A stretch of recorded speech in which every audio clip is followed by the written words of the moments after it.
আজকে পাকিস্তানে একটা বড় ধরনের ঘটনা ঘটে গেছে। সেখানে একটা সন্ত্রাসী হামলা হয়েছে এবং প্রায় 15 জন মানুষ নিহত হয়েছে এবং বেশিরভাগই সেনা সদস্য। এবং এরা যারা করেছে তারা দায় স্বীকার করেছে।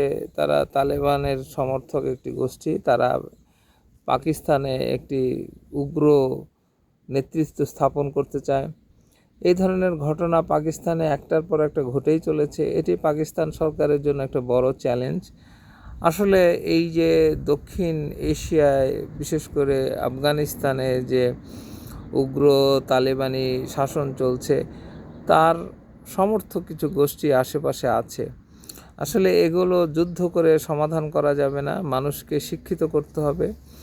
মানুষের যে এই যে উগ্র মন মানসিকতা এবং এই যে উগ্র মানসিকতার জন্য যে মানুষের জীবন যাচ্ছে, এটা নিয়ে আসলে শিক্ষা দরকার। যেহেতু ওই এলাকার শিক্ষা ব্যবস্থা মাদ্রাসা কেন্দ্রিক, সেখানে যদি উন্নত শিক্ষা না দেওয়া হয় এবং মানুষকে আধুনিক না করা হয় এবং ওখানকার যে বেশিরভাগ মানুষ ইসলাম ধর্মের অনুসারী এবং ইসলামের এই যে যারা শিক্ষা গ্রহণ করছে তারা আধুনিক শিক্ষার সাথে যদি সম্পৃক্ত না হয় এবং সবচেয়ে বড় কথা হচ্ছে বিবেকবান মানুষ যদি না হয় এবং মনের মধ্যে তাদের মধ্যে যদি একটা মুক্তমনা, একটি স্বাধীন চেতা মানুষ তারা না হয়, তাহলে কিন্তু এই ধরনের ঘটনা ঘটতেই থাকবে।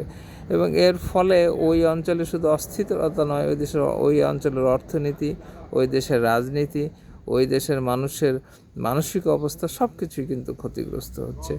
আসলে এখন মানুষ যদি এই পুরানো শিক্ষা ব্যবস্থার মধ্যে থাকে এবং উগ্র মানসিকতা যেখানে তৈরি হয় সেই ধরনের শিক্ষায় যদি থাকে, তাহলে কিন্তু এই ধরনের ঘটনা ঘটতেই থাকবে।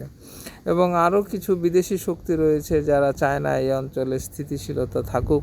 তারাও কিন্তু বিভিন্ন উগ্র সংগঠনকে ব্যবহার করার সুযোগ পাবে। এই কারণে এই এলাকার শান্তির জন্য ওই এলাকার যারা রাজনীতি করেন তাদেরকে অনেক বিচক্ষণ হতে হবে এবং তাদেরকে এগুলো শুধু যুদ্ধের মাধ্যমে নয়, সামাজিক চেতনা এবং ধর্মীয় শিক্ষার, সঠিক ধর্মীয় শিক্ষার মাধ্যমে এগুলো প্রতিহত করতে হবে। তাহলে কিন্তু ওই এলাকার ভবিষ্যৎ খুবই খারাপ। অস্ট্রেলিয়া চীনকে সতর্ক করেছে। চীন যেহেতু ওই এলাকায় তার সামরিক শক্তি বৃদ্ধি করছে, বিশেষ করে এই যে প্রশান্ত মহাসাগরীয় এলাকায়, অস্ট্রেলিয়া আনুষ্ঠানিকভাবে তার পররাষ্ট্র দপ্তর চীনকে বলেছে যে সে এই এলাকায় অন্তত সামরিক যে স্থাপনা এবং সামরিক যে শক্তিবৃদ্ধি, এগুলো থেকে সাবধান হতে। এবং অস্ট্রেলিয়াও চাচ্ছে তার নিজস্ব সামরিক শক্তি এবং তার নিজস্ব যে সামরিক আধিপত্য সেটাকে বজায় রাখার জন্য। খুব স্বাভাবিক কারণেই চীন কিন্তু শুধু ওই এলাকায় না, চীন তার আশেপাশের সমস্ত এলাকায় তার শক্তি বৃদ্ধি করার চেষ্টা চালাচ্ছে।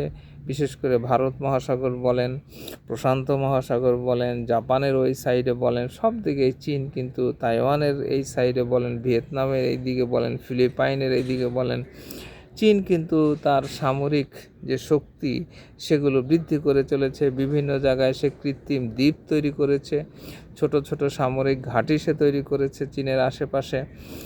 এবং চীন চাচ্ছে যে এই প্রশান্ত মহাসাগর এলাকায় এই যে বাণিজ্য সব কিছুর মধ্যে তাদের যাতে কোনো সমস্যা না হয়, তারা যাতে সুপিরিয়র থাকে।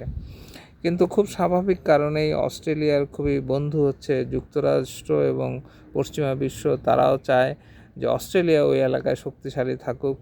অস্ট্রেলিয়ার যেহেতু অনেক সম্পদ রয়েছে এবং অস্ট্রেলিয়ার সাথে পশ্চিমা বিশ্বের একটা সম্পর্ক ভালো রয়েছে, অস্ট্রেলিয়া চাইবে যে ওই এলাকায় চীনের যাতে আধিপত্য না থাকে। এবং চীন কিন্তু সারা পৃথিবী একটি অর্থনৈতিক শক্তি শুধু নয়, সামরিক দিক দিয়েও তারা সমান তালে এগিয়ে যাওয়ার চেষ্টা করছে। এবং খুব স্বাভাবিকভাবেই চীন যেহেতু তাইওয়ানকে তার নিজের একটি ভূখণ্ড মনে করে, সে ওই এলাকায় তার শক্তি বৃদ্ধি করবে, এটা খুব স্বাভাবিক। চীনের কিন্তু আপ্রাণ চেষ্টা তাইওয়ানকে তার নিজের করে নিতে এবং তাইওয়ানকে চীনের অখণ্ড ভূখণ্ড হিসাবে চায়না মনে করে। এই কারণে চায়না কিন্তু ওই প্রশান্ত মহাসাগরীয় জাপান সাগর এই এলাকাটা তার নিয়ন্ত্রণে রাখার জন্য সর্বদা প্রচেষ্টা চালাচ্ছে। দেখা যাক ভবিষ্যতে কি হয়।